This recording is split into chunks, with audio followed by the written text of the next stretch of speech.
¿Qué tal? ¿Cómo están? Muy buenas tardes para todos. Bienvenidos a 24 horas. Hoy tenemos mucha información que compartir con ustedes. Vamos a ver en imágenes las últimas horas con vida de María Fernanda.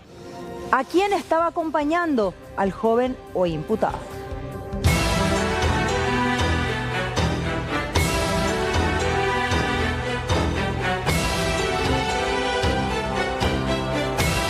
Fueron allá evidencias trascendentales para la vinculación del adolescente con la víctima e igualmente el lugar donde se habría desarrollado el hecho. La invasión en un lugar del hecho y peor aún con un incendio y posterior derrame de agua en el sitio puede alterarse la escena del crimen.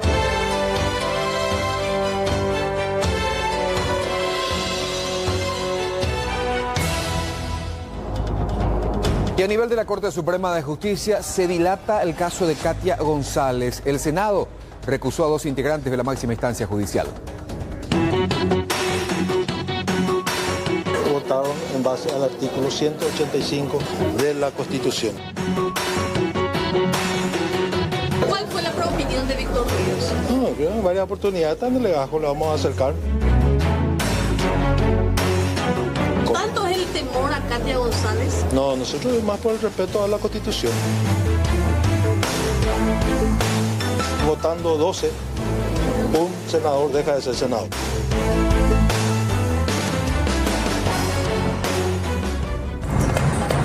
Y un tema muy necesario de abordar, el colapso total en el parque automotor. La gente pasa horas en el tránsito.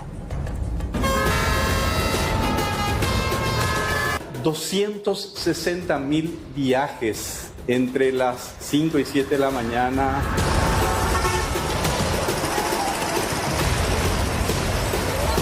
Esta hora y en esta ruta mortal. Kilómetros de tráfico. Desastre, será un caos total.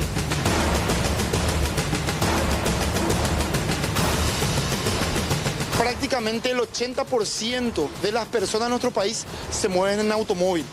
No son viajes nada más, es gente atrapada en el tráfico. Y hoy también en 24 horas, colectiveros descontrolados se enojaron porque un vecino los denunció por usar las calles como una parada improvisada.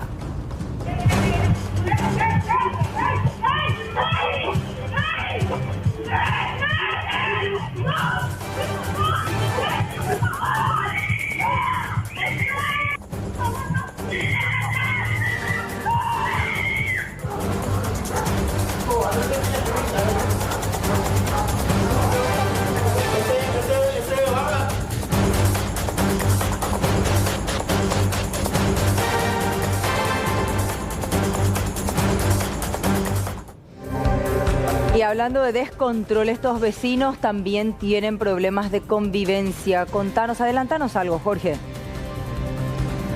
Así es, Mercedes, y hablamos de un caso de Romeo y Julieta paraguayos, porque se trata de 2 familias confrontadas en la zona del Bañado Sur y donde cada familia tiene un integrante que están unidos en matrimonio incluso, y ya en instantes todos los detalles de esta situación bastante violenta que se vive en la zona del Bañado Sur. Y en el sur del país capotó una avioneta. ¿Qué se sabe de esta aeronave? Santiago Jiménez, buenas noches. Buenas noches, Aníbal. Asimismo, 4 delincuentes fuertemente armados irrumpieron primeramente en un aeroclub de Uruguay, zona Rivera. Ellos llegaron hasta la zona de Itapúa, la zona de San Pedro del Paraná. Allí la avioneta, un Cessna 206, habría quedado sin combustible y allí se registró un aterrizaje forzoso. La policía ahora busca a los tripulantes, ya que no se halló a ninguna persona allí porque aparentemente huyeron a pie y tampoco la avioneta estaba cargada. Gracias, Santiago. Y comenzamos a informar con este caso. Una familia clama justicia después de haber sufrido un accidente de tránsito causado por un oficial de policía en estado de ebriedad. Ahora el responsable no se hace encontrar.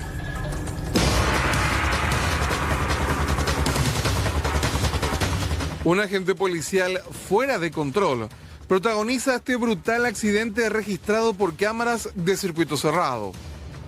El conductor, identificado como Wilson Andrés Otto Álvarez, uniformado de la Policía Nacional y domiciliado en Altos, Cordillera, dio positivo al alcotés. Sin embargo, lejos de asumir su responsabilidad, fue liberado y su vehículo entregado. Nos íbamos en la capilla, luego en la iglesia, y nos pasó esto. Imprevistamente, yo divisé el automóvil de unos 150 metros por ahí. Le hice la seña de luz y yo creí que iba a retomar su camino y al venirme de directo, traté de esquivar lo más que pude, pero en el último me agarró atrás la cubierta y me volcó ahí. Paró mi pensamiento un minuto por ahí, no sé qué pasó. Estuvo conmigo mi señora y mi nieto, a ese Francisco, nos figuró en la lista de los policías. Y estuvimos choqueados por unos cuantos minutos ahí.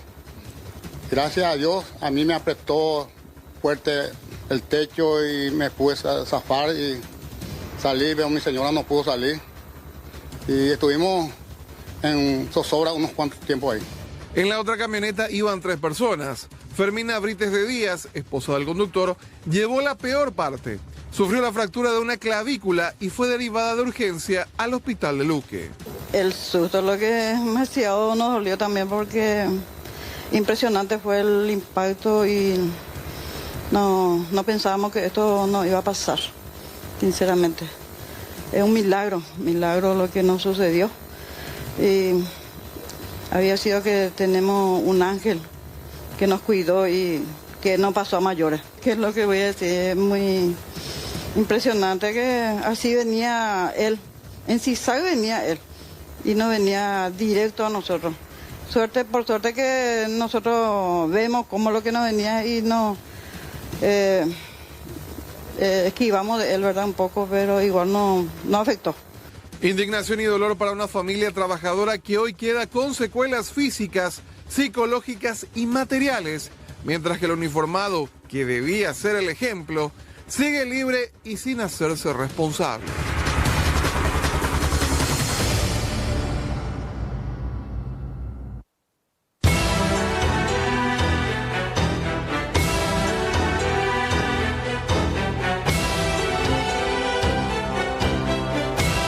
Fueron halladas evidencias trascendentales para la vinculación del adolescente con la víctima e igualmente el lugar donde se habría desarrollado el hecho. La invasión en un lugar del hecho y peor aún con un incendio y posterior derrame de agua en el sitio puede alterarse la escena del crimen.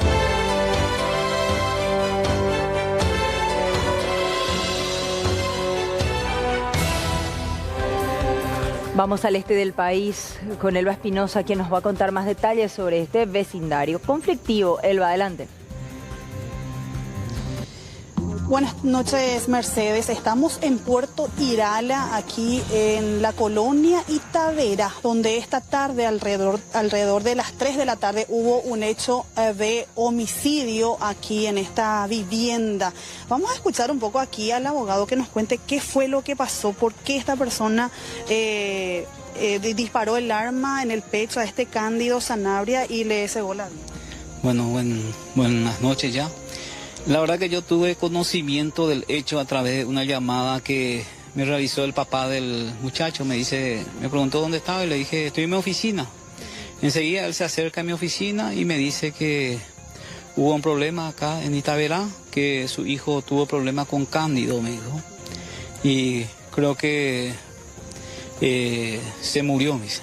Entonces le tuve que llamar, le traje el teléfono al papá, le pregunté, le dije, mira, si es que falleció, ¿cómo? Le dije. Y no me contó nada. Después yo le llamé al jefe de comisaría acá y le comenté la situación, le dije que parece que hay un homicidio acá en la colonia y me dijo que iban a enviar acá un policía, ¿verdad? ¿Por qué discutían?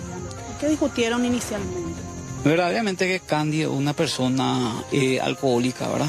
Él es mi cliente, el fallecido es mi cliente, yo le había sacado de la cárcel.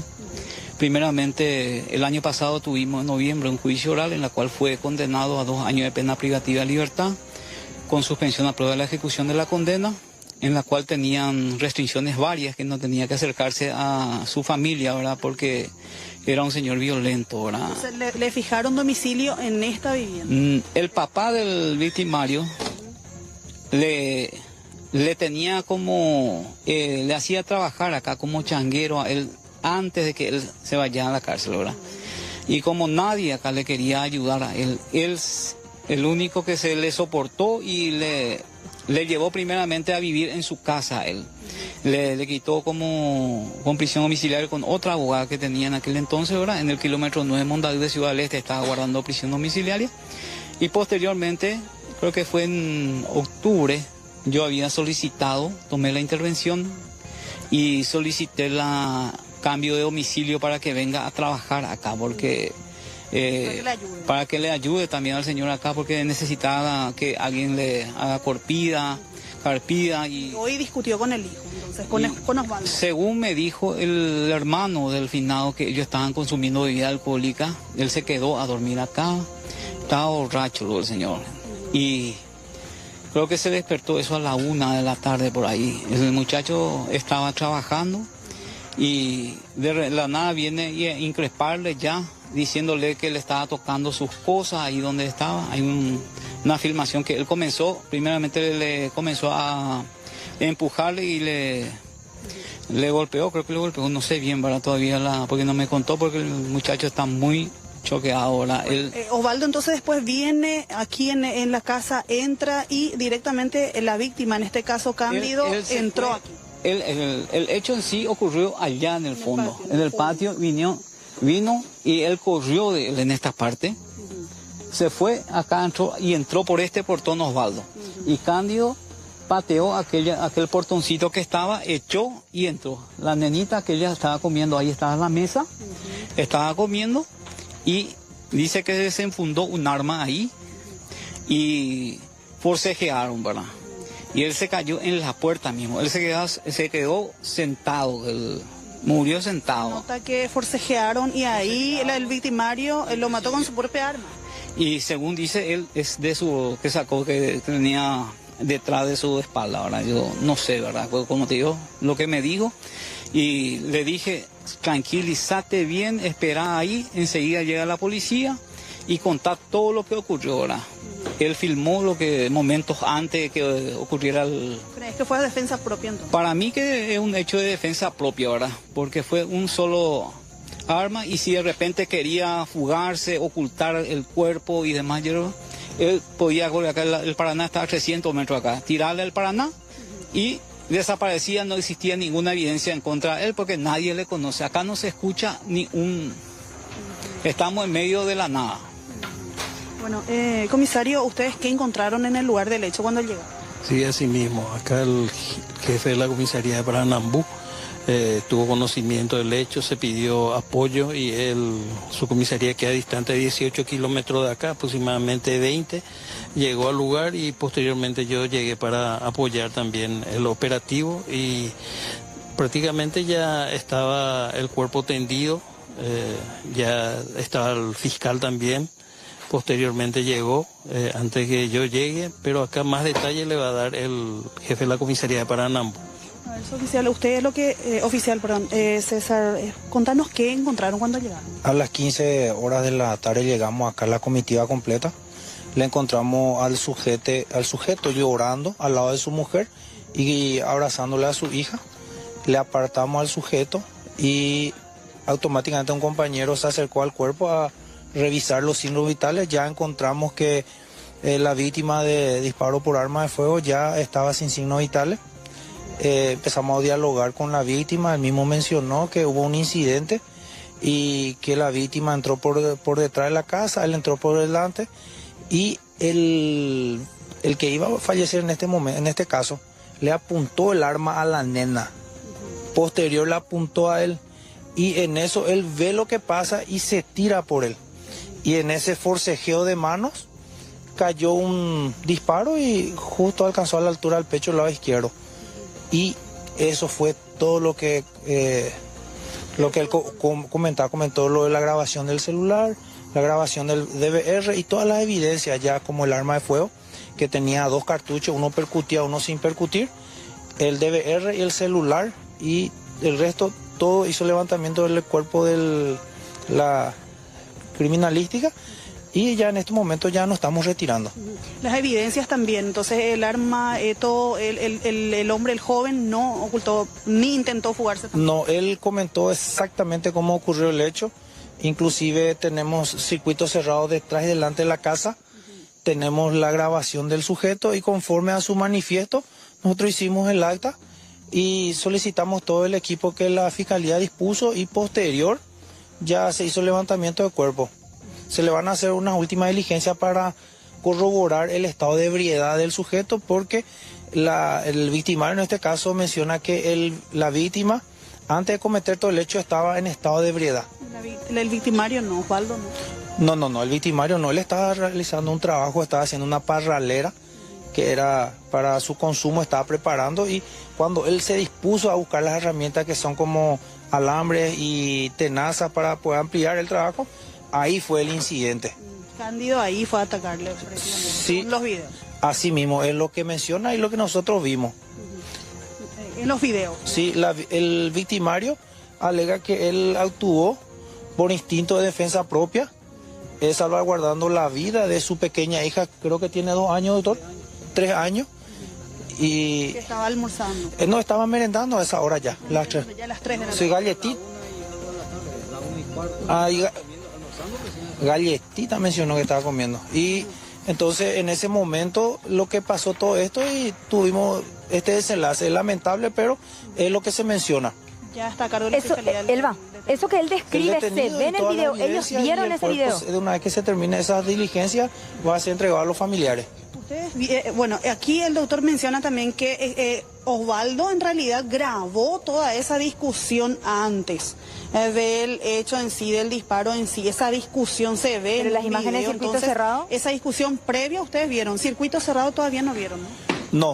No, porque está en la web y también está en el DVR, pero el abogado ya tiene todo y ya le hizo demostración a la Fiscalía y a los agentes de criminalística.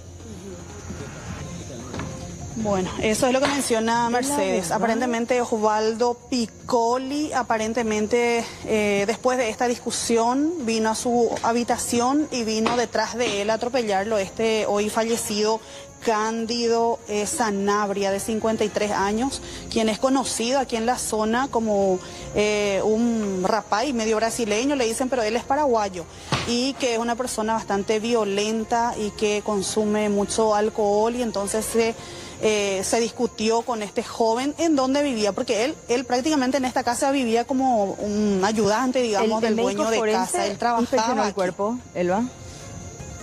Ahora llevaron hasta una funeraria a Presidente Franco, a una zona un poco más alejada de aquí, para poder que el cuerpo sea levantado completamente el cuerpo. La Fiscalía. La fiscal sí se apersonó en el lugar. Sí, se apersonaron. Bueno, Elba, gracias. Bueno, terrible lo ocurrido. Gracias a ustedes. Llamativo también el procedimiento.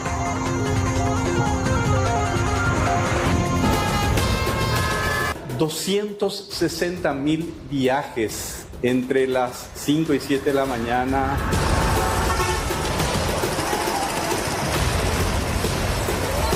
Esta hora y en esta ruta mortal. Quilombo está el tráfico. Desastre, será un caos total.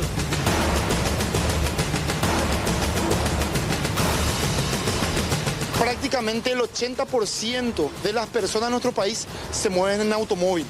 No son viajes nada más, es gente atrapada en el tráfico.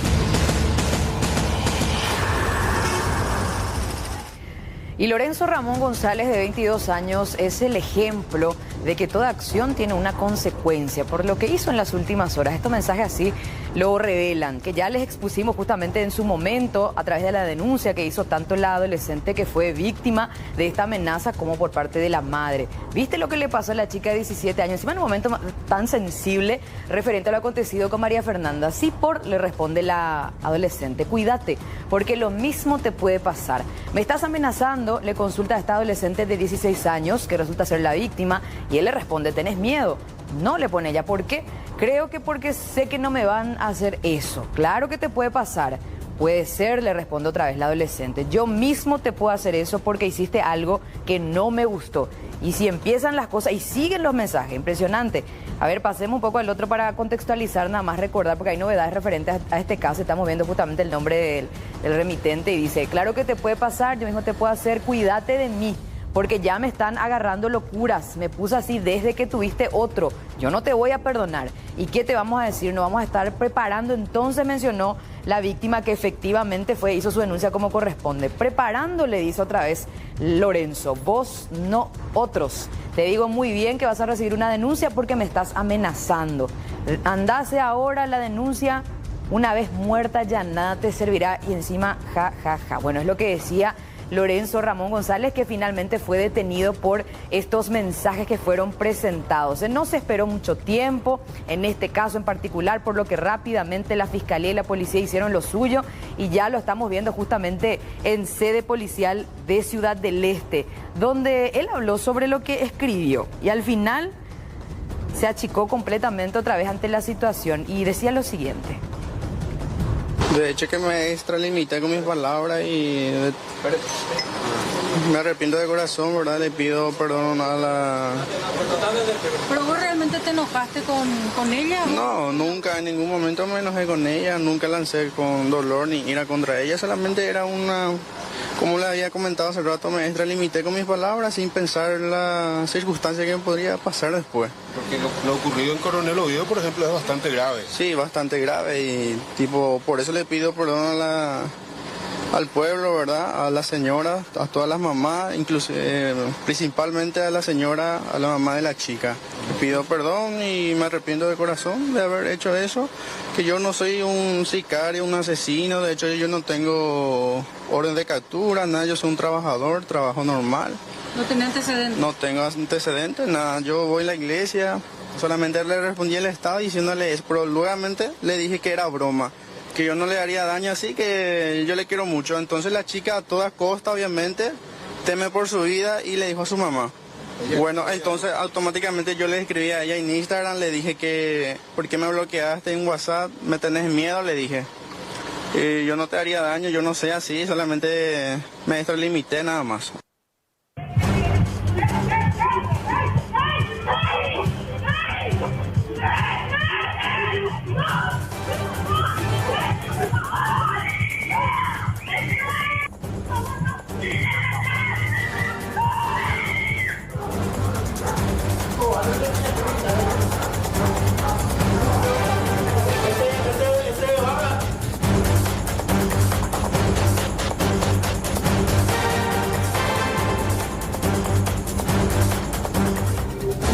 Bueno, en instantes detalles de esta información, pero vamos hasta el sur del país porque un raro aterrizaje de emergencia.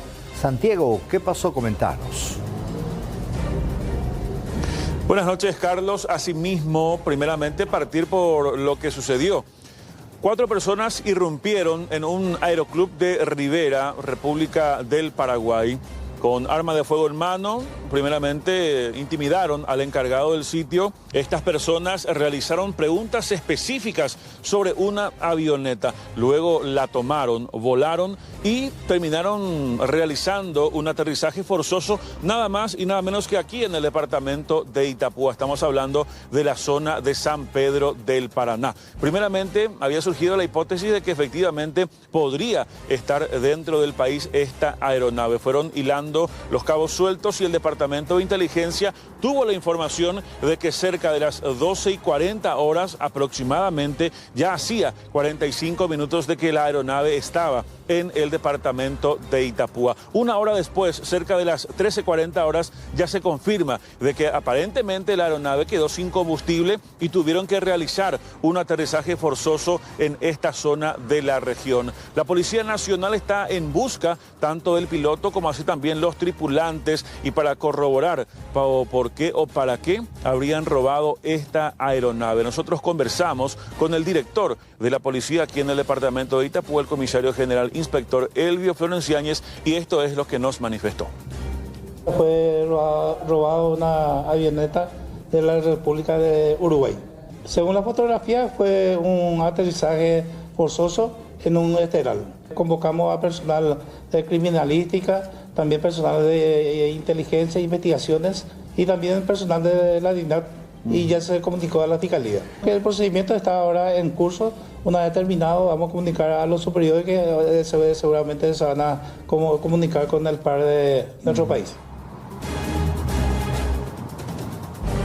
Es lo que mencionaba el comisario general Elvio Florenciáñez. Todavía en ese entonces tenían datos muy preliminares, pero por de pronto todavía la policía no reporta la detención de ninguna persona. La avioneta verdaderamente fue hallada por un capataz de ese establecimiento donde cayó justamente la aeronave. Por de pronto, reiteramos, los tripulantes aún prófugos y no se han hallado ningún tipo de elementos como cargas ni droga en esta avioneta, un Cessna 206, que reiteramos había sido robada de Rivera, zona de Uruguay, y también, por supuesto, ya se corroboró efectivamente de que habrían sido utilizados por 4 personas cuyas identidades aún no fueron reveladas. Nada se sabe sobre estas personas, no sé si las 4 en total abordaron la aeronave, nada se sabe, es una zona totalmente descampada. ¿Alguna información de gente que haya visto a personas extrañas salir de la zona? Bien, es una zona, por ubicarnos geográficamente de aquí, de la zona céntrica de la ciudad de Encarnación, a unos 200 kilómetros aproximadamente. Es una de las zonas más rurales y espesas en cuanto a bosque de esa localidad. Estamos hablando de San Pedro del Paraná. Si bien el ruido fue lo que alertó al capataz de este establecimiento, quien fue y observó justamente la ferocidad de esa aeronave allí, prácticamente con el daño en la parte frontal, pero él tampoco pudo referir si es que estas personas fueron llevadas o abordadas en algún automóvil o otra camioneta, pero por de pronto se presume de que por lo menos el área donde cayó la aeronave habrían abandonado a pie, pero por de pronto no se sabe absolutamente nada de ellos, Carlos. Bueno, perfecto, gracias Santiago por este contacto, buenas noches. Buenas noches, hasta luego.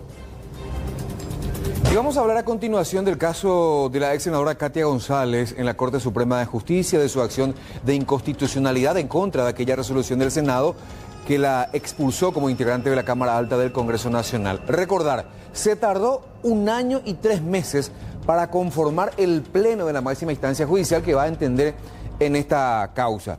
Pero, para dilatar aún más el dictamiento de esta sentencia, el Senado recusó a 2 de los magistrados que después de mucho tiempo fueron confirmados para entender en el asunto. Uno de los recusados, el ministro Víctor Ríos, por una supuesta afinidad con la accionante. Ahí vemos al ministro Víctor Ríos. La otra recusación recayó sobre el camarista Esteban Kreskovich. Hay que recordar que 2 ministros de la Corte se habían apartado, se habían inhibido. Eugenio Jiménez Rolón, como así también César Garay. Pero vayamos a ver el argumento expuesto en el escrito por el Senado con relación al ministro Víctor Ríos. Resulta acreditado, dice, de manera inequívoca y objetivamente verificable, que el ministro Víctor Ríos ha exteriorizado juicios de valor con marcada carga valorativa, sino con pronunciamientos públicos reiterados, espontáneos y de clara afinidad con la pretensión constitucional promovida por la ex senadora Katia Mabel González Villanueva, hoy parte actora en el proceso en curso. ¿Qué dice con relación a Esteban Kreskovich, el camarista? ¿Qué alegó el Senado? Nada. Sin causa, lo recusan sin causa. Para hacer términos sencillos, términos coloquiales, dijo, ¿a quién le recusamos? Y el dedo apuntó a Esteban Kreskovich y entonces pusieron recusación sin causa. Simplemente dice, por ser integrante de la Cámara de Apelaciones. Mientras los opositores hablan de que la recusación fue presentada de manera inconsulta, porque según dicen, el Pleno tuvo que haber decidido recusar o no a integrantes de la Corte Suprema, Basilio Núñez dice que la decisión fue tomada por los cartistas. Somos los 23. Los 23 que votaron la destitución de los 23 votaron en base al artículo 185 de la Constitución. ¿Cuál fue la preopinión de Víctor Ríos? No, creo que en varias oportunidades, tan de legajo le vamos a acercar. En varias oportunidades creo que él estuvo en contra de lo decidido ya por el Senado. Ya somos ministros de la Corte. ¿Tanto es el temor a Katia González? No, nosotros es más por el respeto a la Constitución. Yo te pido a vos que seas más ecuánime. Estuviste en el periodo anterior, artículo 185 de la Constitución, del libro de la ex senadora, mayoría simple. Es más, decía, para terminarte el relato, con 23 presentes, votando 12, un senador deja de ser senador. ¿Cuál es el procedimiento a continuación para resolver esta recusación planteada en contra de dos integrantes de la Corte Suprema de Justicia? Ahora se tienen que buscar a dos camaristas, dos magistrados de segunda instancia, para que integren la Corte, resuelvan la recusación, porque todo tiene que ser resuelto a nivel del Pleno de la Corte Suprema de Justicia, y una vez resuelta la recusación, rechazada o aceptada esta recusación, recién ahí la máxima instancia judicial podrá sortear al preopinante y empezar el periodo de votaciones. Vale decir que con esta presentación del Senado, el caso Katia González va a tardar todavía en resolverse en la Corte Suprema de Justicia. Un camión fue interceptado en plena ruta por los famosos y conocidos piratas del asfalto que están nuevamente en acción. ¿Qué llevaba este transportador? Teléfonos de alta gama. El hecho habría ocurrido a las 17 horas en la ruta Paraguay-Cielo 2. El vehículo que transportaba 1.238 celulares de alta gama recién adquiridos de Ciudad del Este, pertenecientes a la empresa Pelmar Import-Export, con sede en Asunción, que era llevado por el conductor Juan José González y los efectivos de la Policía Nacional, el suboficial Vicente Figueredo, quien presta servicios en la agrupación especializada, y el suboficial mayor Hugo Ricardo Talavera, asignado en la dirección de zona de Canindeyú, fueron interceptados supuestamente por un gigantesco camión.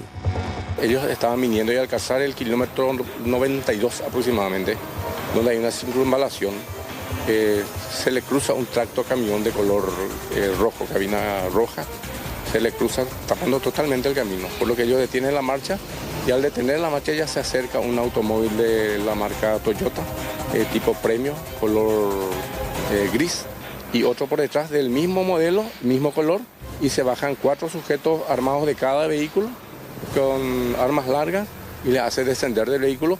También lo que pudieron divisar es un automóvil de color negro Kia Rio. No vieron si tenía chapa, no tenía chapa, totalmente le avasallaron, le bajaron, le hicieron un cuerpo a tierra. Después le alzaron a uno en un vehículo y a las dos personas en el otro vehículo, y entraron en contramano y llevaron en un camino vecinal a 100 metros aproximadamente de la ruta el vehículo que estaba cargado con los objetos electrónicos. Y ahí procedieron a trasladar en un vehículo de la marca Toyota tipo Boxy color negro, que pudieron divisar las víctimas. Estaban vestidos de civil pero con chaleco, algunos chalecos que decía policía, la inscripción Policía Nacional, con pasamontaña, y otros con kepis y anteojos. Según los escoltas, a quienes supuestamente les sustrajeron sus armas de fuego, fueron superados en fuerza por los asaltantes.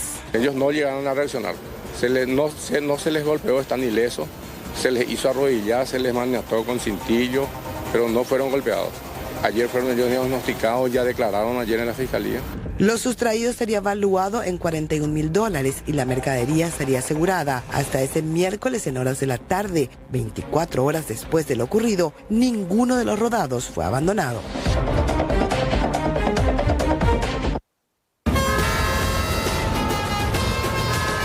$260.000 viajes entre las 5 y 7 de la mañana.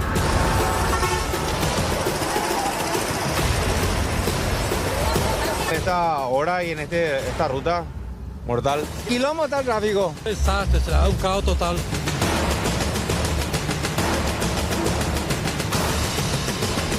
Prácticamente el 80% de las personas en nuestro país se mueven en automóvil. No son viajes nada más, es gente atrapada en el tráfico. Bueno, el caso Fernanda en Coronel Oviedo movilizó a las autoridades en distintos procedimientos que acompañó precisamente a Alexis con detalles. Alexis, ¿cómo te va? Buenas noches. Carlos, buenas noches. Y siguen surgiendo aristas que llaman muchísimo la atención y centran al entorno cercano, a las relaciones del presunto menor feminicida que ya se encuentra detenido en un centro, un establecimiento para menores de edad, menores infractores específicamente, que fue intervenido en horas de la tarde en la ciudad de Villarrica, lugar en donde se encontraron algunos elementos. Y rápidamente les menciono que una prenda, que es la que aparece en esta última secuencia, captada por cámaras de seguridad, en donde se ve prácticamente por última vez, antes de morir prácticamente, a la joven Fernanda, rumbo a su destino final, por llamarlo de alguna manera. Bueno, en su celda hallaron una prenda que coincide con las imágenes, pero atención, porque yo hablaba de algunos detalles que hacen encerrar el círculo en cierto entorno. Porque posterior a la intervención en la cárcel de Villarrica, la comitiva se trasladó nuevamente hasta la ciudad de Coronel Oviedo, específicamente el barrio Azucena. Se interviene, se procede con un procedimiento, y en este caso una constitución, para verificar si en esa constructora no se encontraba una motocicleta. De allí la comitiva se traslada de aquí en dirección a Villarrica, a unos 2 kilómetros aproximadamente, cerca inclusive de la casa de la víctima, e interviene la vivienda, y volvemos a eso del círculo cercano de un empresario de la construcción, Ricardo Villalba, cuya construcción fue intervenida primeramente y después de ahí se trasladan a la casa. ¿Por qué fueron a la casa de Ricardo Villalba? Porque en esa casa finalmente encontraron la motocicleta que también aparece en esta secuencia. Y a partir de allí surgen nuevamente muchas preguntas, hasta ahora sin respuestas. En el sentido de que nadie sabe responder, ni el propio dueño de casa, cómo se llevó la motocicleta hasta ahí. Pero atención con el siguiente dato, y resulta ser que este señor Villalba era el papá de la actual novia del joven, ahora preso en un correccional de menores. A partir de allí la Fiscalía ordena la detención de este hombre.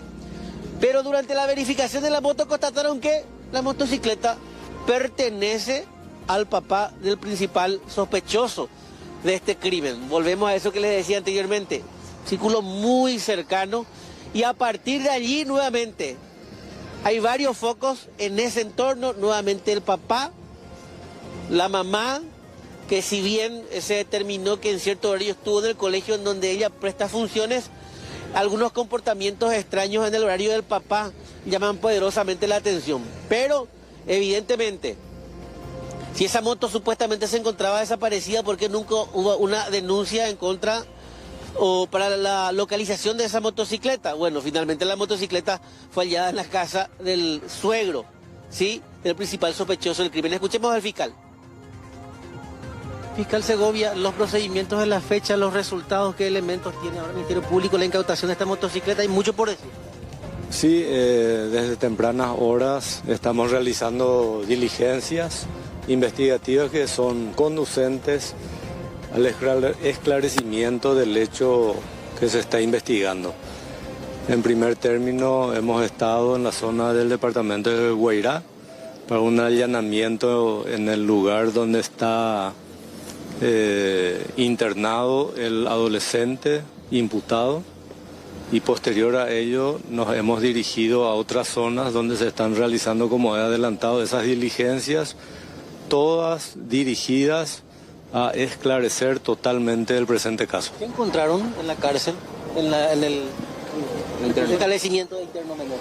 En el centro El Sembrador de Villarrica ha sido inspeccionado el lugar donde se haya alojado el imputado. Hemos incautado una evidencia que podría estar relacionada al hecho. Ha intervenido personal de criminalística, se ha fotografiado y posteriormente se realizarán las comparaciones correspondientes. ¿Esta motocicleta, fiscal? Esta motocicleta, he dispuesto la incautación. La misma estaría vinculada al hecho que se investiga. En forma preliminar hemos accedido a los datos del registro del automotor y la misma está a nombre de Armando Silva, quien sería padre del adolescente imputado. En ese sentido, igualmente la Fiscalía en este mismo acto ha dispuesto la detención preventiva del propietario del inmueble allanado y su remisión a una dependencia policial con probable procesamiento a partir de esta situación. ¿Cómo llega la moto acá a esta vivienda precisamente, fiscal? El propietario de la casa no ha manifestado en qué circunstancia habría llegado, según él mismo, en forma voluntaria, estando acompañado de un abogado. Ha manifestado de que desconoce cómo llegó, que la casa se haya deshabitada porque estaría siendo refaccionada, pero que sí pertenece a él. La motocicleta es la que se observa en el circuito cerrado, fiscal. Tenemos altas sospechas de que sería la motocicleta. Estamos recabando datos, tenemos fotografías, análisis técnicos que demostrarían que podría ser la motocicleta. Y como cuestión adicional, figura nombre de una persona que tiene los mismos apellidos del adolescente imputado. ¿Cuál es el vínculo de Armando Silva con el propietario de esta vivienda, doctor? Eso hasta la fecha la Fiscalía desconoce, sin embargo pudo haber existido algún tipo de relación sentimental entre la hija del propietario de este lugar con el hijo del Armando Silva. Doctor, todavía no hay elementos suficientes para imputar a los padres del chico, del adolescente. Yo quiero que tengan en cuenta que estamos realizando varias diligencias, estamos esclareciendo el hecho de forma pormenorizada. Esto sigue, va a seguir, y en el caso de que existan elementos que no quepa la duda, esta Fiscalía formulará las imputaciones correspondientes, tal como están viendo y presenciando ustedes. Doctor, ¿por qué la aprehensión de este hombre? ¿Por el desconocimiento, la omisión de dar aviso a un hecho punible? La Fiscalía le ha comunicado en este mismo acto que él podría ser autor de lo que el Código Penal denomina como frustración de la ejecución y persecución penal, que está previsto en el artículo 292. ¿La hija de este señor que ahora fue aprehendido sería menor de edad o ya una persona mayor? Ese dato desconocemos, pero por la edad de la persona podría ser menor de edad aún su hija. Doctor, el propietario de la vivienda va detenido, pero el propietario de la moto no tiene ninguna incidencia en este proceso al detectarse quién es el titular de la motocicleta. Nosotros lo que deberíamos de hacer es hallar elementos objetivos para poder atribuir tal o cual conducta a una persona, para poder igualmente formular imputación. Creo que a estas alturas aún no se cuentan, por eso no se ha formulado. Sí, en relación al propietario de la casa he encontrado suficiente sospecha, por eso he ordenado su detención. ¿Se prepara más allanamiento, fiscal? Esta causa se ha iniciado, aún no se han aclarado todos los puntos oscuros, esa es nuestra idea y vamos a seguir trabajando. Fiscal, el tema de la motocicleta y con relación a ese grado de cierto parentesco que menciona, ¿podría tener cierta motivación? O sea, que la joven haya sido pareja del ahora sospechoso. No podría descartarse, pero nosotros tenemos cuestiones objetivas, motocicleta similar, características similares, vinculación del titular del biciclo con el imputado adolescente. Entonces son elementos de sospecha suficientes como para formular su imputación. ¿Cuándo llegó esta motocicleta aquí, doctor? Dos conclusiones rápidas y en resumen. La motocicleta utilizada para el crimen fue hallada en la casa del actual suegro del principal sospechoso y la motocicleta precisamente está en nombre del papá del principal sospechoso. Bueno, estas son piezas que nos permiten hoy, y principalmente la Fiscalía y la Policía, comenzar a armar ese rompecabezas. Lo importante es que comienzan a aparecer las piezas para tratar de entender el antes, durante y después de este horrendo crimen. Como que se va armando la historia y va teniendo sentido. Sí, señor, y bueno, también pone en el foco de la investigación a un entorno muy cercano nuevamente. Exactamente, que no se descarta, que es en principio, desde un principio se habló de la posibilidad, pero en ese momento no había elementos que ahora aparentemente van apareciendo. Bueno, gracias Alexis por este contacto. Hasta luego. Hasta luego.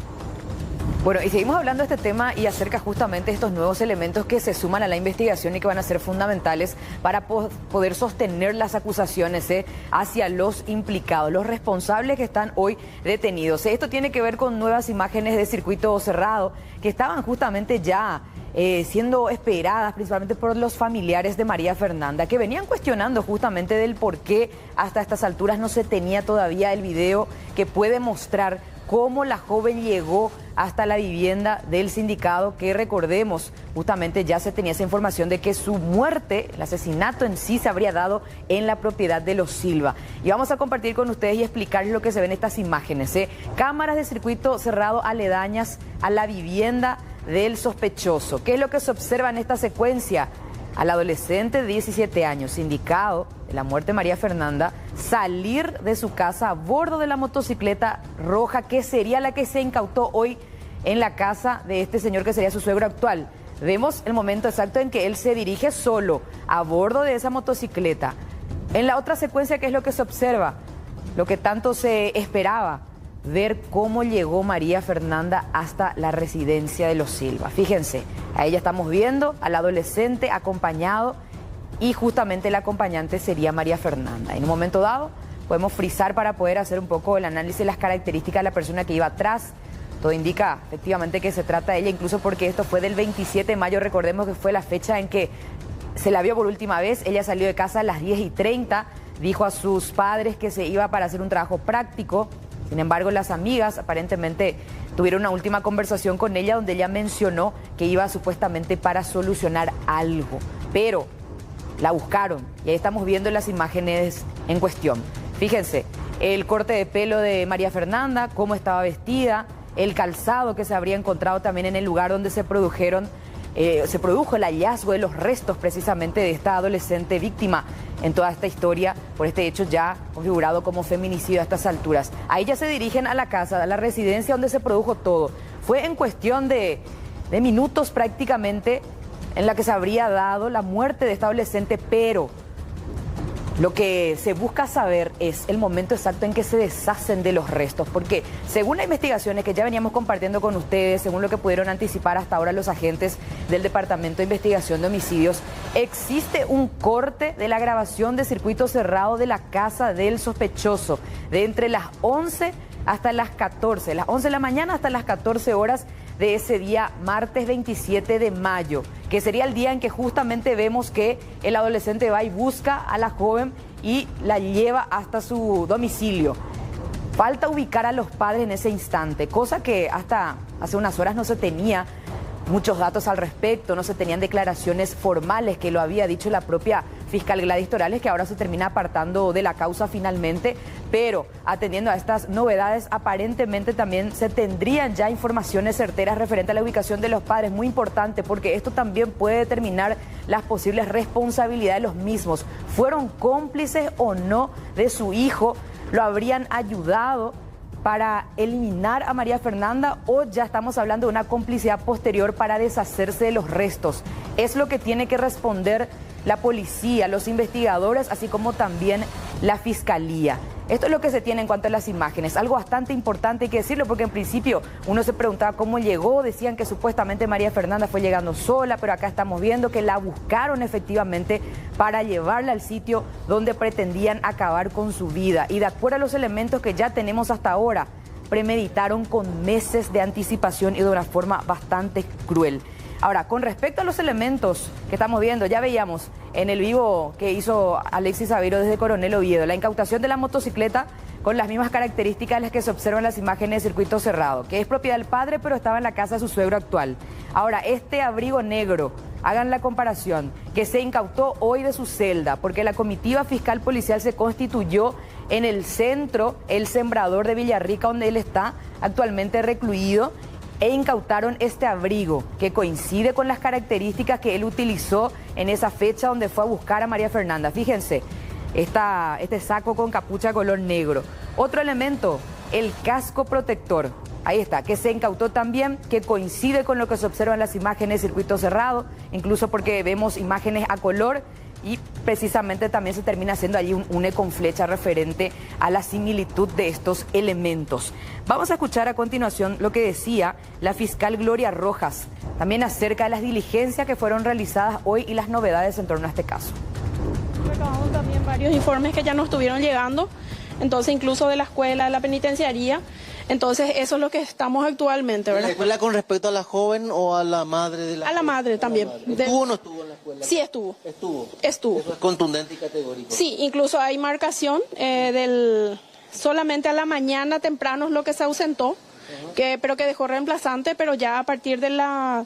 Ves que en esa escuela es extendida, entonces hay un horario de almuerzo que es las 11 y a partir de las 11 ella ya estuvo presente de vuelta. ¿Ya se analiza eso que le pregunté anteriormente sobre otro caso de inducción? ¿O descartan o no descartan? No, hay otra investigación, no puedo, solamente que no es el momento todavía ahora de explayarnos de eso, pero todo está... ¿Pero suma la carpeta? También. O sea que Micaela ya habría participado de otro hecho de aborto entonces. No quiero adentrarme en ciertas cuestiones que están siendo analizadas también por los técnicos, entonces vamos a esperar y ahí haríamos ya las diligencias que correspondan. En esta situación no se puede descartar absolutamente nada, ni a nadie. Bueno, la Fiscalía enfocada en determinar la ubicación de los padres en esa jornada también, porque es fundamental eso, para poder saber también sus responsabilidades, si estuvieron implicados o no, y hasta qué punto, en qué grado fueron partícipes de este terrible crimen que tiene como víctima esta adolescente de 17 años. Otro dato muy importante que mencionaba la fiscal Rojas en esta entrevista, que todavía no pueden dar muchos detalles. ¿Existiría otra víctima de un hecho punible perpetrado aparentemente por este mismo adolescente imputado por este caso de feminicidio? Vamos a estar expectantes a esa información y a qué exactamente se referiría este hecho punible. No tenemos muchos datos aún, pero saltan nuevas informaciones a raíz de estos procedimientos que sí van arrojando resultados positivos y vamos pudiendo finalmente unir esas piezas. Como un rompecabezas prácticamente se está dando esta investigación. Y por otra parte, por supuesto, el Ministerio de Justicia hizo lo suyo también, porque recordemos que el papá del adolescente sindicado es un trabajador penitenciario. Él se encarga normalmente del traslado de los reclusos hace como 28 años aproximadamente. Estamos hablando ya de un funcionario bastante antiguo. ¿Qué él hizo en esa fecha en que desapareció María Fernanda y en que su hijo la trajo a la casa? Esto decía el viceministro de Política Criminal. Por un lado, en relación a su patrimonio, considerando los ingresos que él tiene como funcionario público y los bienes que posee, o al menos lo que se pudo visualizar en algunos reportajes y medios de prensa, y por el otro lado también su eventual participación en el hecho investigado, en el sentido de que esto incide en el ejercicio de sus funciones. Asuntos Internos, una vez que concluye su investigación, tiene que recomendar el sumario o no de este funcionario, dado que se trata de un funcionario nombrado permanente con 28 años de antigüedad. Bueno, la información que tenemos nosotros verificada es que los días 26 y 27 de mayo, si bien se presentó, él solicitó ausentarse esos días, el lunes 26 y martes 27.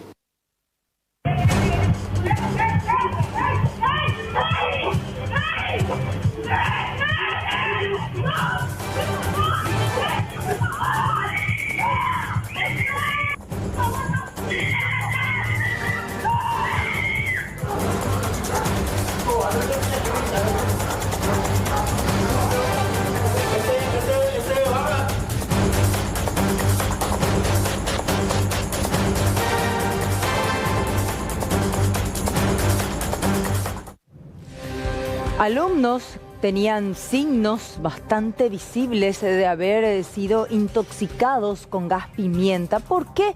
Porque un compañero llevó a la institución educativa y roció en 2 aulas.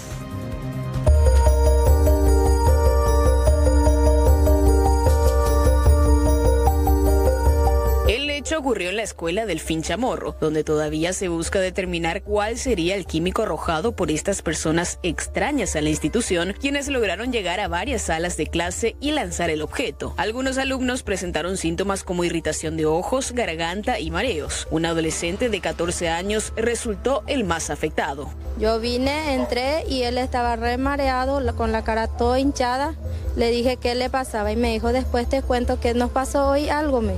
Ahora me vas a contarle. Me dijo, 2 jóvenes entraron, tiraron algo de polvo. Y nos preocupa bastante porque pensamos de nosotros qué va a pasar si uno de estos días compra algún arma de juego y entra, ¿verdad? Y le dispara a algunos chicos, ¿verdad? Nosotros no estamos acá también hasta que ellos salgan con ellos. Muchas veces también tenemos nuestra actividad y nos preocupa bastante. Otro hecho grave que se suma a esta situación es que las autoridades de la institución realizaron la denuncia después de 14 horas de ocurrido el hecho. Las clases se desarrollan con normalidad, ¿verdad? Para que los chicos no se vean perjudicados ante ninguna situación. Siempre acá prima el bien mayor de los estudiantes, entonces las clases se siguen desarrollando, pero ya tomando las medidas correspondientes. Como te dije, siempre dando cumplimiento a la resolución 183, que es que los portones, primero que nada, permanezcan cerrados. La denuncia ya se formuló, ahora lo que falta es la declaración en la Fiscalía. Lastimosamente tuvimos conocimiento muy tarde. Nosotros estamos las 24 horas control, cobertura acá en el colegio y lo que pasa adentro no adivinamos. Acá afuera todo tranquilo, sin problema. Tenemos personales, estamos nosotros con la patrullera, pero lastimosamente que no adivinamos lo que sucede adentro y no se comunicó en tiempo y forma. Los padres manifestaron su preocupación ante la falta de control sobre personas extrañas que ingresan a la institución y algunos dijeron que no enviarán a sus hijos hasta que las autoridades educativas brinden todas las garantías de seguridad.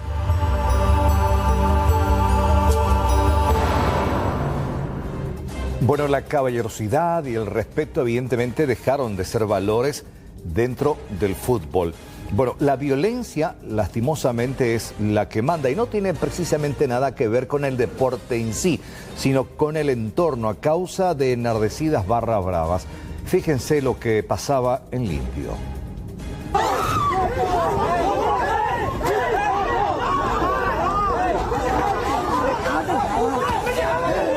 La violencia se apoderó del fútbol limpeño a causa de las barras bravas.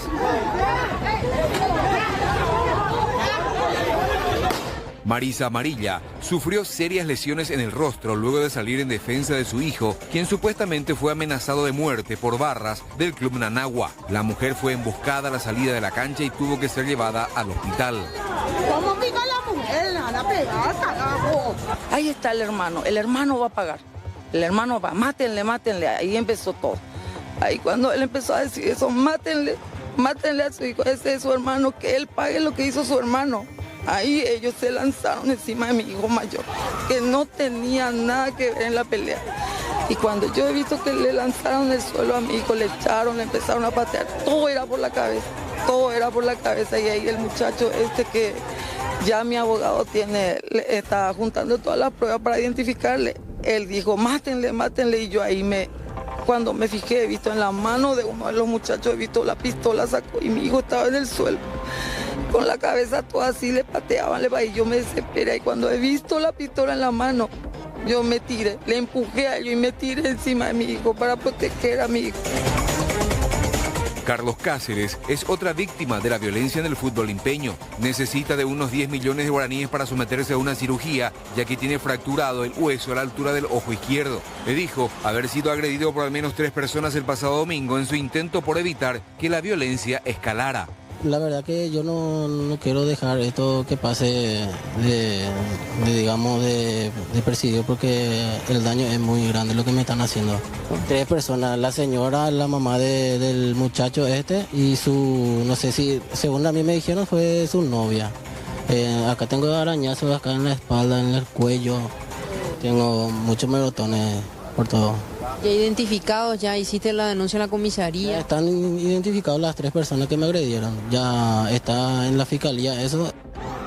Como medida preventiva, la dirigencia del fútbol limpeño prohibió la presencia de las barras bravas en los estadios, ya que muchos de estos hinchas van alcoholizados o movidos por otro tipo de sustancias.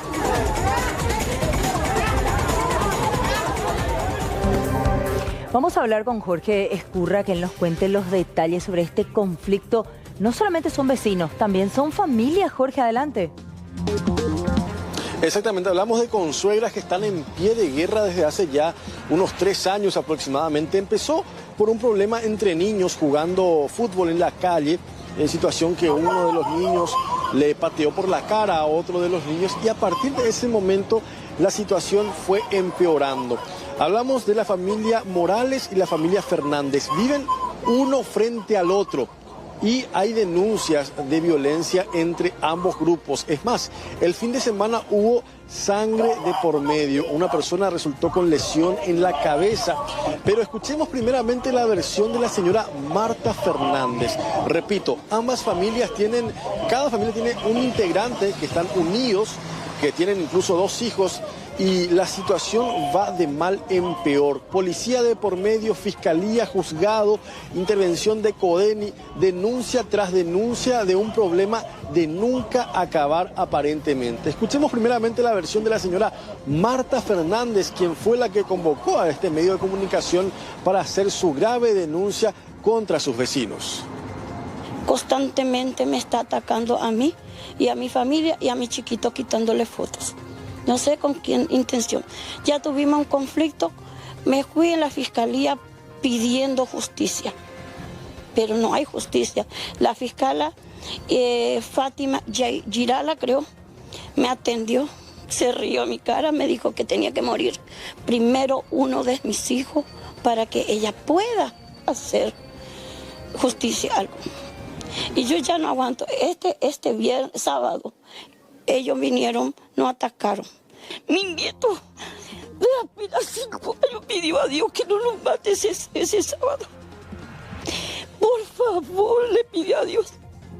Nos atacaron, le golpearon a la bebé cuando entró la patrullera, porque la patrullera tuvo que sacar a mi hijo de acá de mi casa. ¿No podían salir con eso? No podíamos salir.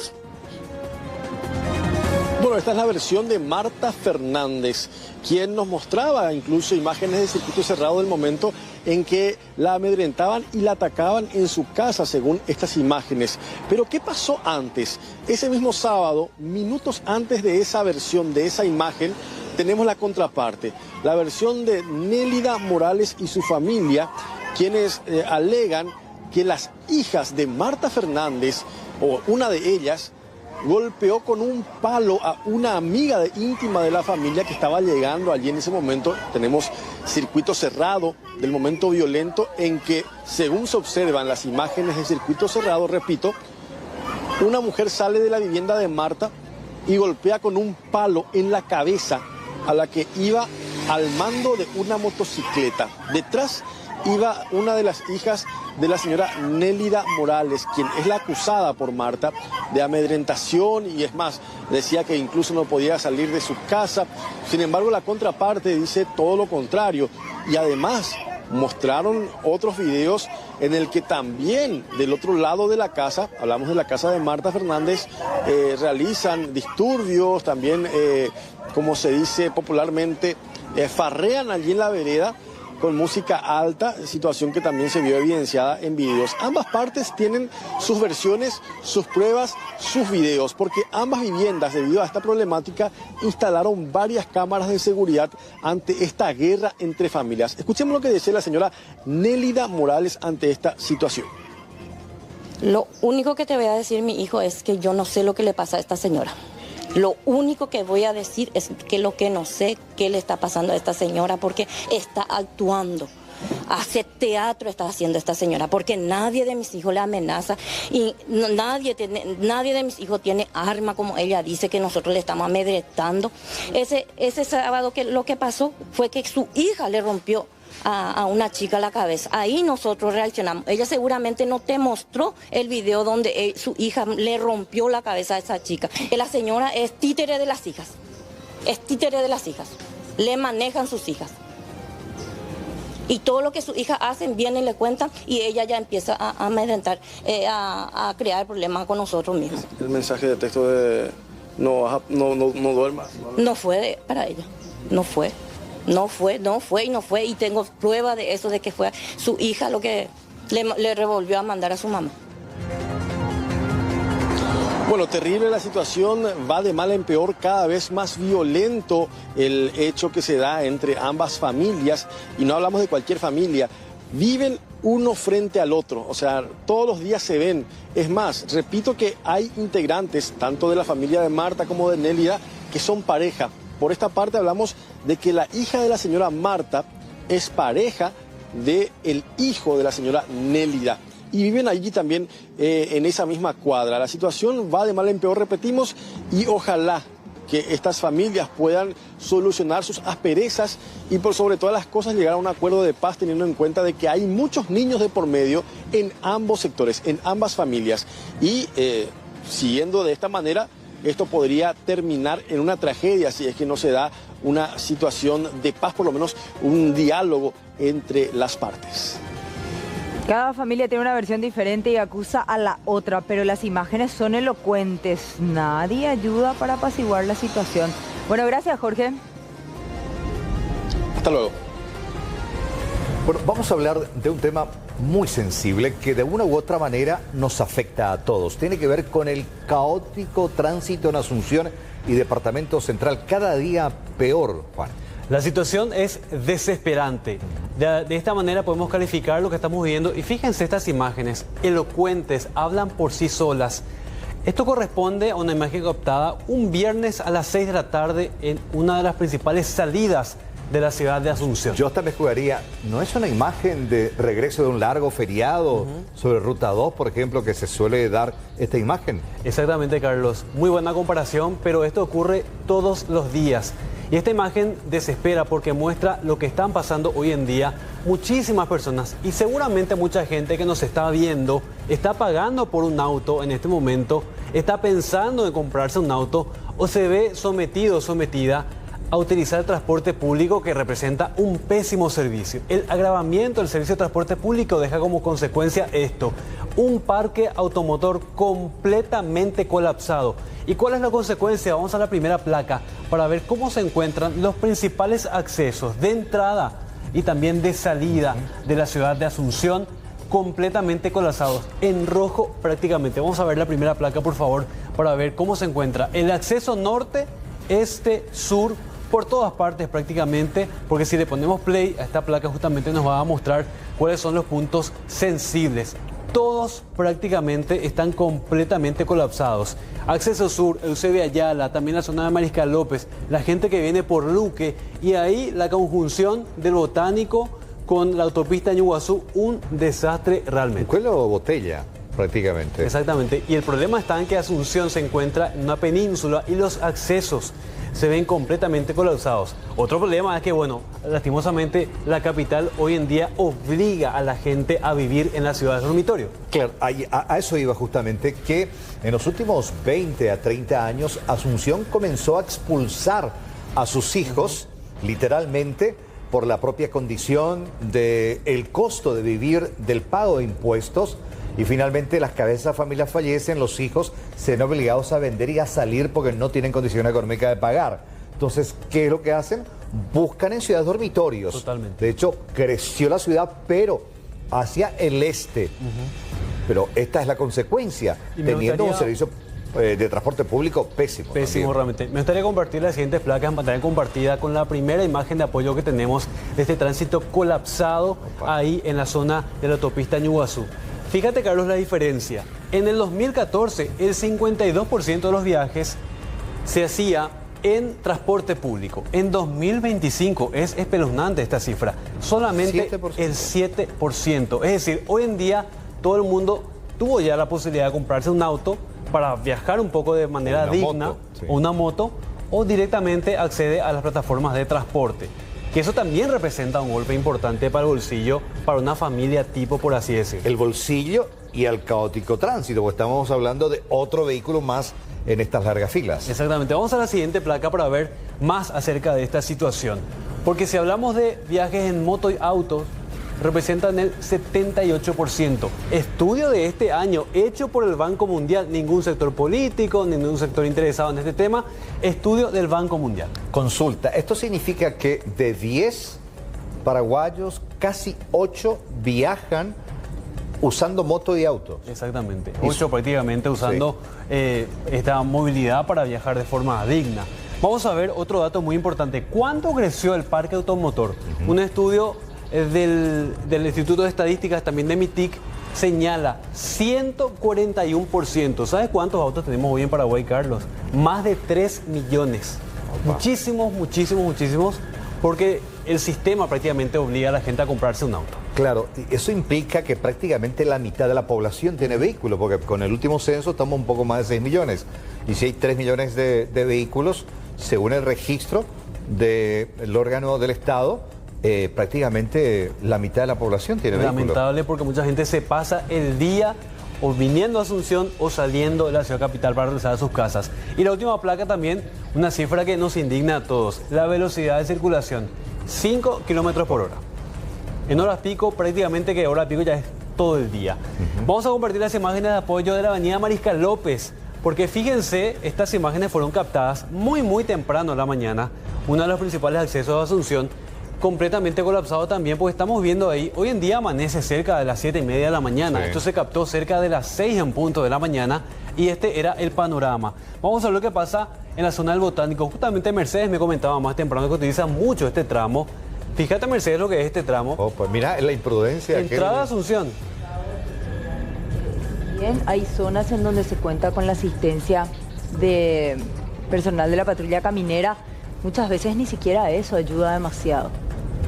Lamentable. Y esta secuencia nos va a mostrar dentro de este mismo apoyo que lentamente comienza a amanecer y la gente se ve obligada a pasar ese momento dentro del auto, pasando prácticamente 2 horas hasta llegar a su lugar de trabajo en muchos casos. Y quiero aportar el tema de la economía del ya sufrido trabajador que en base a un salario mínimo tiene que hacer un gasto de inversión, una inversión que realmente para los economistas es muy mala, comprar un vehículo. Comprar, en vez de, mantener. Por eso, en vez de invertir en un inmueble, compra exactamente un vehículo que va a terminar pagando en 5 años. Y que se va devaluando año tras año. Exactamente, en vez de tener un buen servicio de transporte público y esa plata gastar en algo que realmente más adelante le va a redituar. Ahí está amaneciendo lentamente en esta imagen que estamos viendo que fue captada por el equipo de La Mañana de Cada Día. Y bueno, sigue el colapso. Vamos a escuchar lo que dicen los expertos porque se hicieron varios estudios acerca de esto y también conversamos con un diputado.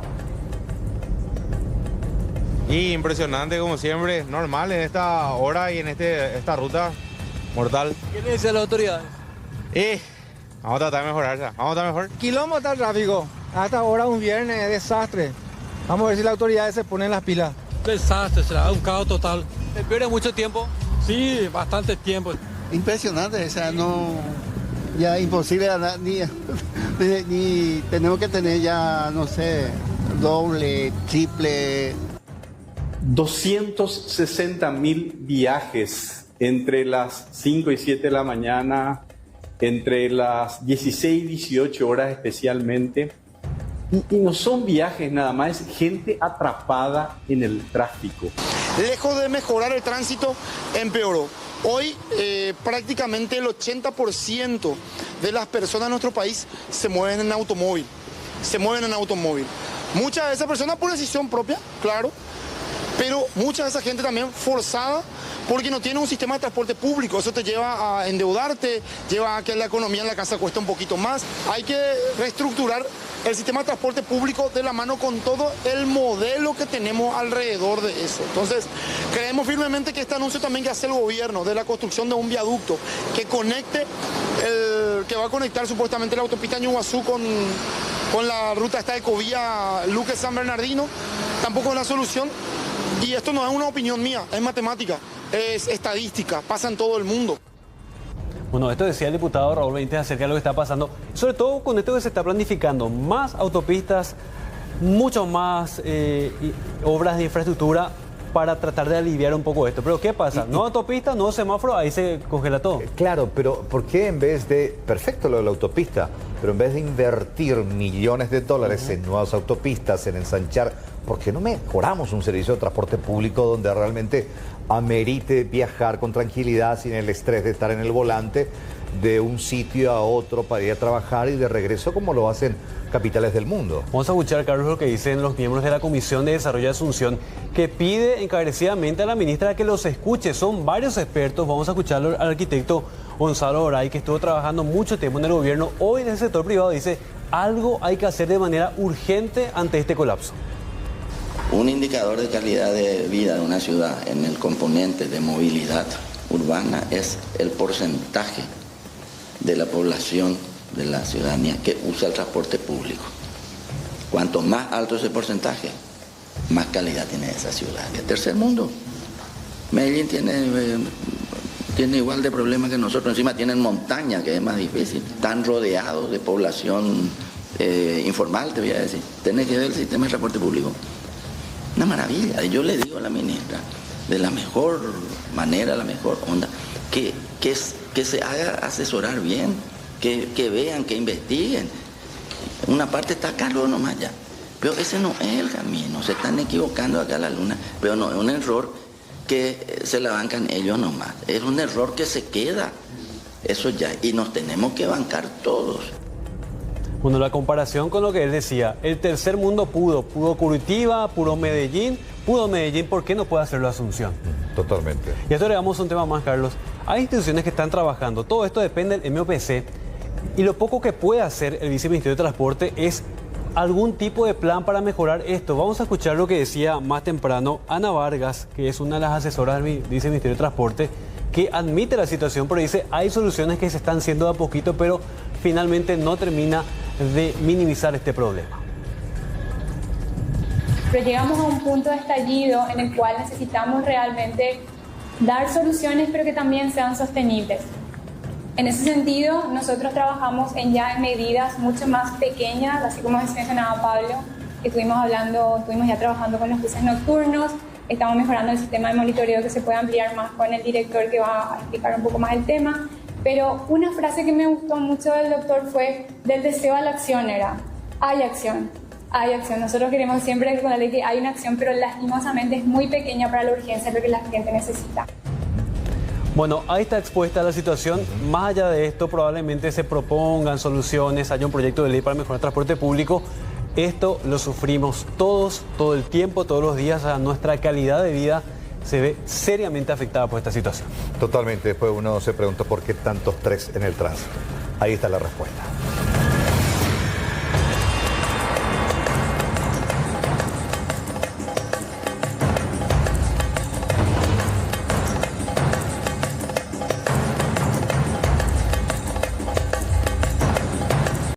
En vivo y en directo, Raúl Bogarín nos cuenta detalles sobre este problema entre conductores. Adelante, Raúl, contigo.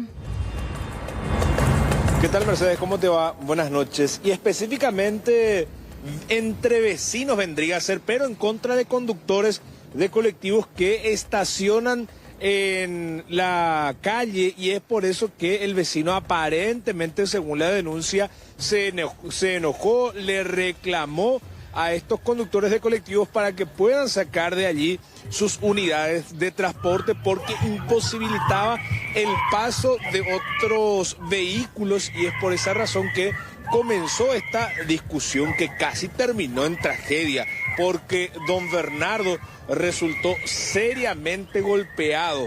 Nosotros hablamos con él y también con su señora, y esto era lo que nos decía. Resulta ser que yo salí ahí afuera a recibirle a un amigo. Y me dijo el señor, a la pinta de que me ya saco un botipar la colectivo en la calle. Entonces yo le dije pues, a los muchachos, que tú muy andar por mí, pueden proponer bien su colectivo acá, le dije. Y me vinieron ya los dos ahí a amedrentarme, me decían de todo, insultándome verbalmente, ¿verdad? Y después yo le dije, no sé qué es lo que quieren ustedes, le dije, y la Jeusea, así me habló, me dice. Entonces yo le dije, no sé qué es lo que le pasa a ustedes, no quieren razonar, se les pide bien las cosas. O le pegaron, y ellos siempre actúan entre muchos. ¿Una sola persona viene? No, es que una sola persona viene, y viene toda la familia. Y tiene una versión que ellos dijeron, que su mamá me dio plata para sacarle a mi marido de la cárcel, cosa que es mentira. Él no tiene antecedentes, sin embargo, ese señor tuvo antecedentes. Esto era lo que decía don Bernardo y también adjuntaba las imágenes de circuito cerrado de la pelea. Decía él que primeramente reclamó de que no hayan dejado lugar para que puedan circular otros vehículos, que los colectivos tapaban toda esta calle y que por esa razón él fue atacado por una cantidad importante de personas. Pero también nosotros hablamos con las personas denunciadas, las personas que manejan estos colectivos, los vecinos del señor Bernardo, y decía que esto era un problema ya de varias datas, que incluso ya hubo denuncia de por medio en contra del señor Bernardo por parte de los vecinos, y daban también su versión acerca de esta situación. Este problema no es de ahora nomás con el señor. El señor cuando se emborracha es muy prepotente. Tenemos denuncia que hicimos contra él hace 4 años y nosotros peleamos otra casa también. Y ahora se hace el santito, que él no hace nada luego. Y ahora solamente dice que nosotros le tapamos su garaje, y el colectivo ese no está en frente de su casa, está frente a nuestra casa y en la vereda que nada. Ese es el patio baldío de ellos, pero nadie nos vive ahí. Y después, ¿y eso le molesta? Le molesta. Pues sabemos lo que se está haciendo ahí. Siempre se queda acá en Balón. Porque mi sobrino tiene un colectivo acá en... Esta es la denuncia que hice en 2021 contra el señor cuando vino a golpear nuestra puerta porque no le gustaba la música. A mí, por ejemplo, me gusta la música, todo el día escucho, pero a él no le gusta nada. En una oportunidad, por ejemplo, hace años teníamos ahí plantación y no le gustaba, y vino y cortó todito porque él dijo que no le gustaba, que es feo planta ahí en el frente, que parece un yuyal, me dijo. Bueno, y por lo que ven en el barrio, en todas partes hay plantas. Pero a él lo que le molesta es lo que nosotros tenemos en nuestra casa, lo que hacemos en nuestra casa. Lo que decía la otra parte, en tanto don Bernardo y su familia fueron a presentar su denuncia en el Ministerio Público, pero allí le dijeron que tenía que hacer una acción penal privada y no pública, porque no fue considerada la lesión como grave, y es por esa razón que el Ministerio Público rápidamente desestimó esa denuncia. Pero sin embargo la familia de don Bernardo dijeron que iban a presentar una querella en contra de los vecinos que estacionan de esta manera y que generó todo este conflicto que casi terminó en una tragedia, Mercedes. Bueno, independientemente a que a los vecinos no le parezca que le molesta, a la comunidad está prohibido lo que están haciendo, el estacionamiento de estos vehículos de gran porte en plena vía pública en una calle en donde no tienen autorización para hacerlo. Vamos a ver cómo termina esta historia. Gracias, Raúl. Hasta luego, un placer.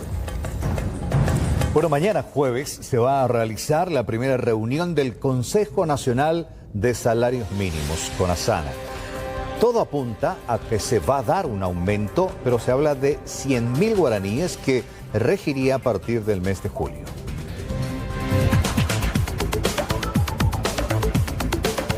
El informe del Banco Central da cuenta que en el pasado mes de mayo no hubo inflación y que la interanual se posicionó en 3.6%. En estas condiciones el ajuste del salario mínimo sería de poco más de 100.000 guaraníes y así el nuevo salario base quedaría en casi 2.900.000 guaraníes. No significa que los precios hayan disminuido, significa que los precios no continuaron subiendo y algunos tuvieron una tendencia bajista. Pero desde CONASAM tenemos que respetar la fórmula legal y recomendar cuestiones ya de fondo, ¿verdad? Por un lado, realizaremos la recomendación del reajuste conforme al IPC interanual establecido por el BCP, calculado por el BCP, y también aprovecharemos para hacer recomendaciones técnicas, ¿verdad?, a futuro. La evolución del salario mínimo en los últimos 5 años nos muestra esta tendencia del ajuste anual, donde solamente en una ocasión se registró una variación de poco más del 11% y fue en el año 2023. Hay coincidencia en los diversos sectores de que corresponde modificar el método de cálculo, pues el sistema actual, en base a bienes y servicios en una canasta general, no refleja la realidad del trabajador con salario mínimo. Entendemos y coincidimos en ese punto de que no es el método de reajuste salarial más equitativo. Se trata de una canasta general de consumo de bienes y servicios, donde el reclamo de los trabajadores es que se incorporan algunos ítems que no reflejan la realidad de la familia obrera estándar, digamos. Lo ideal es construir otro instrumento económico que nos permita llegar con más claridad a la realidad de los trabajadores. Si bien en este momento es la fórmula legal y debemos aplicarla tal cual, sin embargo, se han iniciado los trabajos con técnicos de la OIT y también con las centrales sindicales para buscar otras alternativas más justas y equitativas, porque claramente coincidimos en que no es suficiente y es un método ya desfasado. Y mientras los precios de distintos productos, bienes y servicios se van reajustando permanentemente, el nuevo salario mínimo con el minúsculo ajuste de 100.000 guaraníes se aplicará a fin del mes de julio. Este tema que les vamos a contar es sumamente lamentable. Una vez más, el precario sistema de salud se cobra lastimosamente una vida. Una mujer embarazada en estado crítico fue rechazada del Hospital Regional de Curuguatí por falta de anestesias y especialistas para atender su parto. La paciente, de escasos recursos, llegó al centro asistencial ya con 2 centímetros de dilatación y un inminente alumbramiento. Sin embargo, según la denuncia, los profesionales del turno le dijeron que no era un momento para una cesárea y que no había personal disponible para este procedimiento. Ante la urgencia del caso, un docente y una vecina solidaria tomaron la decisión de trasladarla de manera improvisada hasta el hospital de Coronel Oviedo, con pañuelos blancos, y dieron paso en el camino, rogando llegar a tiempo para evitar una tragedia mayor. Al final, la mujer fue atendida y se procedió al parto de urgencia. Pero fíjense por esta precariedad por la que deben pasar los pacientes, principalmente en ciudades bastante populosas del interior, para acceder al sistema de salud.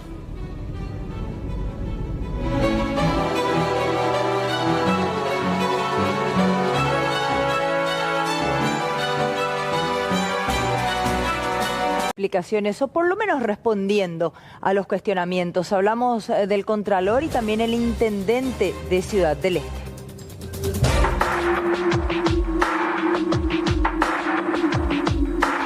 No hay otra salida. Con esa frase, el Contralor General de la República, Camilo Benítez, justificó el pedido de intervención a la Municipalidad de Ciudad del Este. Según explicó, uno de los hallazgos más preocupantes es la falta de respaldo documental por más de 41.000 millones de guaraníes. Tenemos decenas de pedidos de la Fiscalía, nuevos pedidos sobre documentos que ya no están en el libre acceso para la Contraloría. Cuando uno tiene que ejecutar el presupuesto, lo ideal es que se haga como una regla por la ley de contrataciones públicas. Se hace un pliego básico de condiciones, la gente puede competir entre sí y hay transparencia. En Ciudad del Este el 70% de todo lo recaudado que se gastó a capital se destinó a transferencia, o sea, se abusó de esta medida. Miguel Prieto reafirma su postura con respecto a la Contraloría, asegurando que el informe usado para pedir la intervención de la Municipalidad de Ciudad del Este carece de objetividad. Cuestiona además por qué no se incluyeron los informes de supuestos daños patrimoniales en el pedido. El Contralor dijo de que hay 4 informes en la cual él encuentra daños patrimoniales de la Municipalidad de Ciudad del Este en la Fiscalía.